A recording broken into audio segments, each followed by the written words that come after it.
देखिए, हम बात कर रहे हैं बेसिकली एरे कमांड का। एरे कमांड की कंडीशंस क्या होती हैं, किस तरह हम फॉलो करते हैं। एरे में मैंने आपको दो मेथड बताए थे। सबसे पहली चीज़ तो देखो, आप ना किसी एक मेथड के साथ स्टिक हो जाओ जिसको आप रेगुलर यूज़ करना चाहते हो, क्योंकि दोनों में दिमाग लगाने का कोई फ़ायदा नहीं है हमें।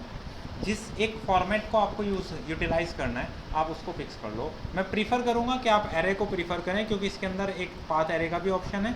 एरे क्लासिक में पाथ एरे होता ही नहीं है। फिर भी आपकी चॉइस है, आप क्या यूज़ करना चाहते हो। मैं आपको दोनों फिर से एक्सप्लेन कर देता हूँ, ठीक है। ओके, सो ऑटोकैड पर आते हैं। पहला एग्जांपल लेते हैं रेक्टेंगुलर एरे के लिए। मैंने सपोज एक रेक्टेंगल बनाया, लेंथ है 20, विड्थ है 10, 20x10 का मैंने एक रेक्टेंगल क्रिएट किया, ठीक है ना। हो मैं क्या करता हूँ, AR एंटर, ऑब्जेक्ट को सिलेक्ट किया, एंटर किया। रेक्टेंगुलर के लिए होता है R एंटर। जैसे ही मैंने किया उसने एक अरेंजमेंट मुझे दिखा दिया।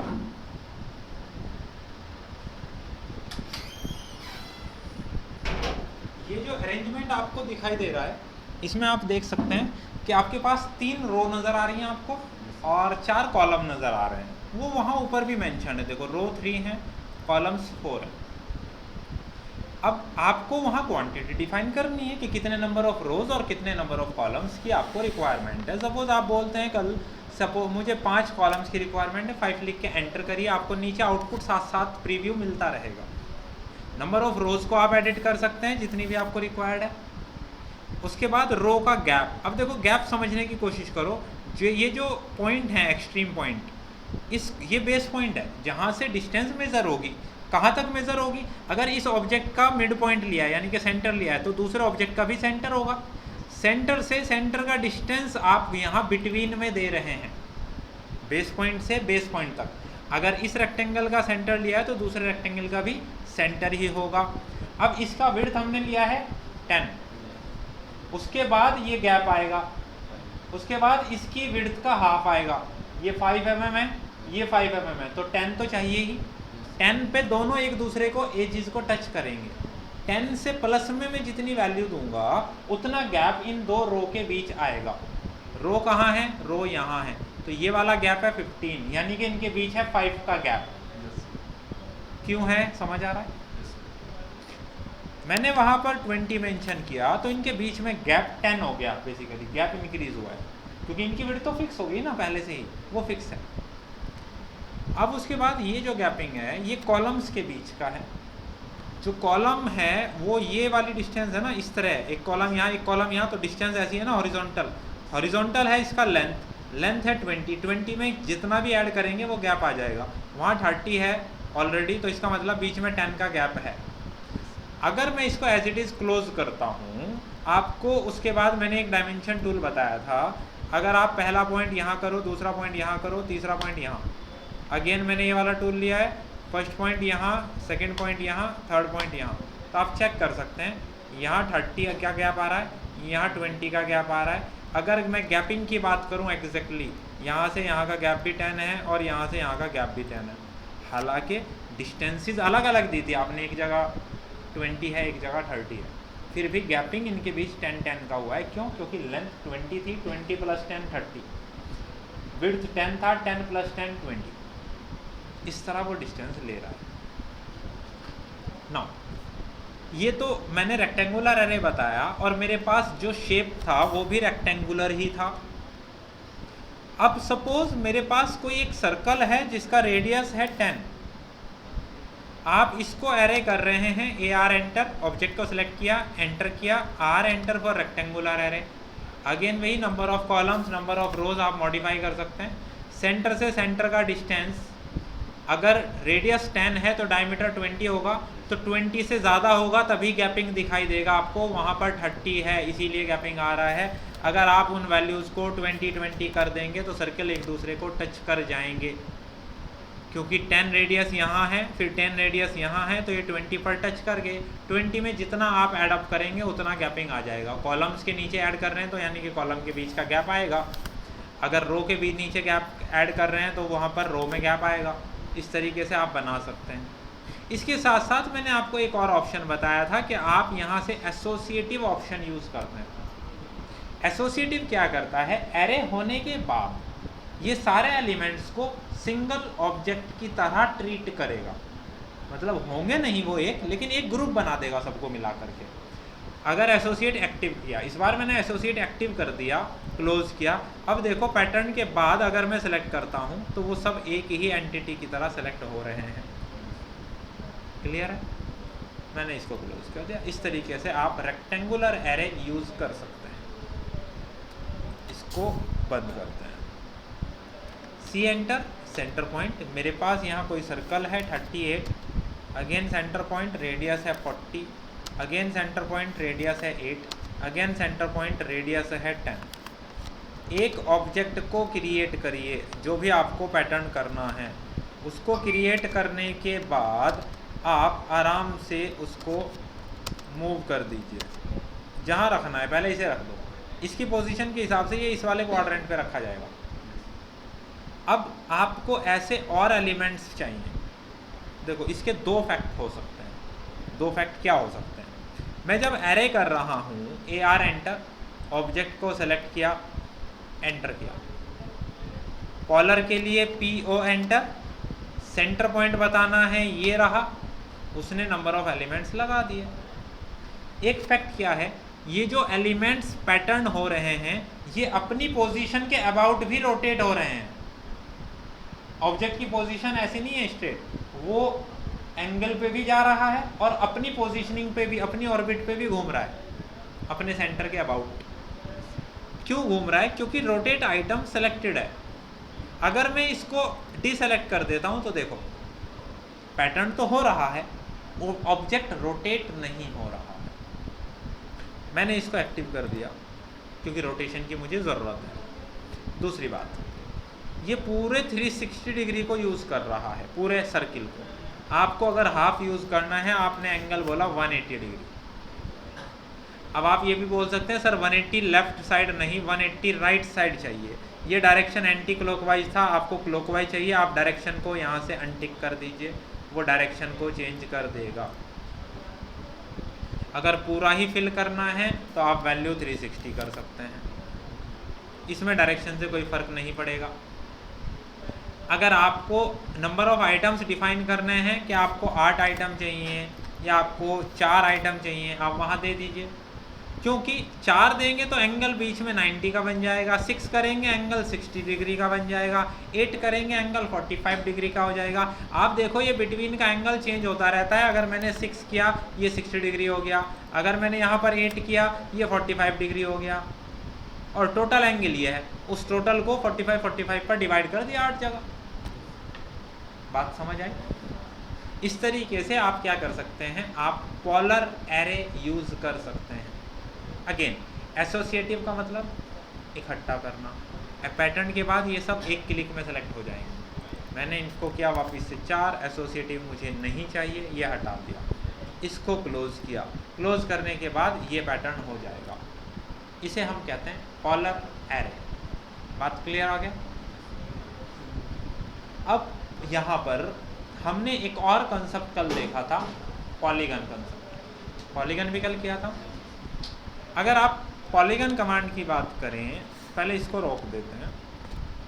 अच्छा, एक और एरे देख लो पहले, पाथ एरे भी दोबारा से देख लो। सपोज हमारे पास कोई एक पॉली लाइन है, कैसे हो सकती है? मैंने एक पॉली लाइन बनाया, इधर से इधर है 100, ये डायरेक्शन है 200, ये डायरेक्शन है 100, या और भी कहीं करना है आप कर सकते हैं। कोई एक ऑब्जेक्ट है, कोई भी सर्कल, रेक्टेंगल, एलिप्स, कोई भी एक ऑब्जेक्ट, आपको यही ऑब्जेक्ट चाहिए मल्टीपल इस पाथ के अकॉर्डिंग, यू शेप में ही। आप ना रेक्टेंगुलर एरे लगा सकते हैं, ना ही आप पोलर एरे लगा सकते, क्योंकि रेक्टेंगुलर रोज और कॉलम्स में अरेंज करता है, पोलर एक सर्किल के अबाउट अरेंजमेंट करता है। आपको किसी एक पाथ को फॉलो करना है तो आपको यूज़ करना होगा पाथ एरे। अब पाथ एरे अगेन एरे के अंदर ही होगा। आप फिर से करिए AR एंटर, ऑब्जेक्ट को सेलेक्ट करिए, एंटर करिए।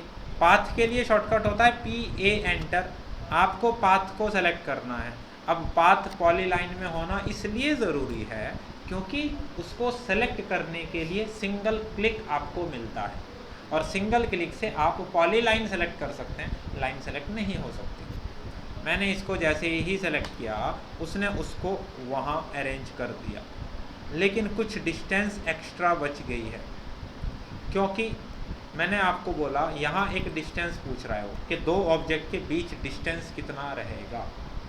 अगर मैंने बोला 25 एंटर, तो उसने 25 के अकॉर्डिंग उनको ब्रेक कर दिया। लेकिन अगर आपके माइंड में ये आता है सर मुझे टोटल पाथ पे 20 सर्कल्स चाहिए, मुझे नहीं मतलब डिस्टेंस, मेरी कंडीशन ये है टोटल सर्कल्स 20 हों और हर एक सर्कल के बीच का गैप सेम हो जाए,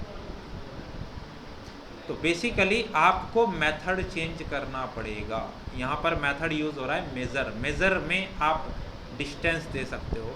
अगर आप इसको क्लिक करें, यहाँ पर एक और मेथड होता है डिवाइड, वहाँ से भी चेंज कर सकते हो, या ऊपर वाले ऑप्शंस नीचे भी होते हैं बेसिकली। आप यहाँ आपको पता होना चाहिए, देखो मेथड ये लिखा है, आप इस पर क्लिक करो, दो ऑप्शन है डिवाइड और मेज़र। अभी यूज़ कौन सा हो रहा है, ये लिखा मेज़र, मुझे यूज़ कौन सा करना है, डिवाइड। मैंने जैसे ही डिवाइड किया अब वो डिस्टेंस को डिसेबल कर दिया, क्योंकि आप डिस्टेंस नहीं बता सकते। अब आप बताएंगे आपको कितने नंबर ऑफ सर्कल्स की ज़रूरत है, मैंने बोला 20 एंटर, उसने 20 सर्कल्स को रीअरेंज कर दिया। या मैंने बोला मुझे रिक्वायरमेंट है एग्जैक्टली 10, जैसी भी मेरी रिक्वायरमेंट होगी। तो अगर आपको नंबर ऑफ आइटम्स डिफाइन करने हैं, आपका मेथड डिवाइड होना चाहिए। अगर आपको डिस्टेंस बिटवीन आइटम को डिफाइन करना है तो आपका मेथड मेज़र होना चाहिए। ये 3 तरीके से आप एरे को यूज़ कर सकते हैं, rectangular array, polar array and path array. यहाँ तक कोई प्रॉब्लम? चलिए अब और ज़्यादा थोड़ा डीप चलते हैं उनके अंदर, इसको बना रहने देते हैं, यहाँ से हटा देते हैं। देखिए मैं वापस आ रहा हूँ, AR एंटर, ऑब्जेक्ट को सिलेक्ट किया, एंटर किया, कॉलर के लिए PO एंटर, आपने सेंटर पॉइंट जाके सिलेक्ट कर लिया। ये तो आपको क्लियर हो गया, नंबर ऑफ आइटम्स बताया, पूरा एंगल बताया, एसोसिएट क्या कर रहा है, रोटेट क्या कर रहा है, या डायरेक्शन क्या कर रहा है। अगर आप ध्यान देते हैं यहाँ पर ये वाली वैल्यूज़ तो आपने बता दी, यहाँ एक रो का भी ऑप्शन है। आप हैं पॉलर एरे के अंदर, लेकिन यहाँ पर भी रोज का ऑप्शन है। अगर आप यहाँ जा कर के 1 की जगह 2 रो कर देंगे, अगर आप यहाँ चल कर के 4 रो कर देंगे, तो अब देखो आपको अरेंजमेंट समझ आ रहा होगा। ये ऑप्शंस हमारे पास एरे क्लासिक के अंदर अवेलेबल नहीं है, ये काम हम एरे में ही कर सकते हैं। ये दूसरा रीज़न है जिस वजह से मैं आपको बोल रहा हूँ कि एरे की प्रैक्टिस उतना कर लीजिए कि एरे क्लासिक को ज़रूरत ही ना पड़े आपको। क्लियर है? यहाँ से जब आप एरे करते हैं, उसके अलावा एक और थर्ड ऑप्शन नज़र आता है लेवल। अगर आप सोच रहे हैं सर लेवल भी यूज़ करके देखना है, आपने रो को बोला, डिस्टेंस बिटवीन बोला, या टोटल आइटम बोला, आपको तो कुछ नहीं समझ आ रहा, कुछ हो ही नहीं रहा है, क्योंकि वो कहीं ना कहीं 3D में हो रहा है। उसने थिकने हाइट के अलॉन्ग ले लिया है। तो लेवल्स जहाँ भी लिखा होगा, चाहे वो रेक्टेंगुलर एरे हो, पॉलर एरे हो या पाथ एरे हो, लेवल का मतलब आप थर्ड एक्सिस Z एक्सिस में काम करने लगे हैं। वो हम 3D के टाइम पर पढ़ेंगे, इसलिए हमें लेवल्स पे ध्यान नहीं देना है। बात समझ आ गई जी? कभी कभी क्वेश्चन आ सकता है ना माइंड में, सर ये क्या है लेवल्स, तो लेवल्स अभी 3D के टाइम पर काम आएगा। ये होता है एरे के बाकी ऑप्शंस। सेम यही चीज़ पाथ एरे पे आते हैं। मैंने किया AR एंटर, ऑब्जेक्ट को सिलेक्ट किया, एंटर किया, पाथ के लिए PA एंटर, आपने पाथ को सिलेक्ट किया। अगेन आपको पता है मेथड का क्या यूज़ है। बात करते हैं नंबर ऑफ रोज़ की। मैंने बोला 3 रो रिक्वायरमेंट है मुझे, वो इतना छोटा होता जा रहा है। आपने बोला इसकी जो डायरेक्शन आई है इधर, इस डायरेक्शन को ही पलट देते हैं।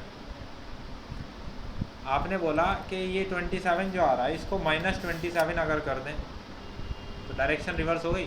अब आपको बेटर समझ में आ रहा होगा, लेकिन यहाँ की गैपिंग को आप कंट्रोल नहीं कर सकते, इस गैपिंग पे कुछ नहीं आएगा। वो बेसिकली उसी को ऑफसेट कर रहा है एक तरीके से। कितना डिस्टेंस पर, 27 पर। अगर एक 27 पर है तो दूसरा भी 27 पर होगा, लेकिन उसकी डिस्टेंस यहाँ से यहाँ 27 है तो यहाँ से यहाँ उसका डबल 54 हो जाएगी। इसी तरह अगर ये डिस्टेंस माइनस के 25 है तो ये डिस्टेंस 50 हो जाएगी। ये रो है।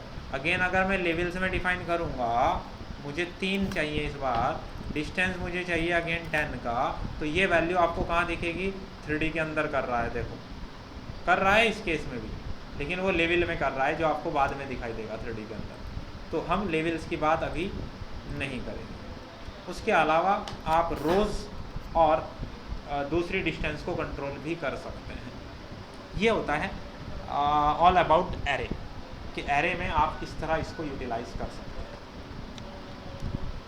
एरे को क्लोज करते हैं।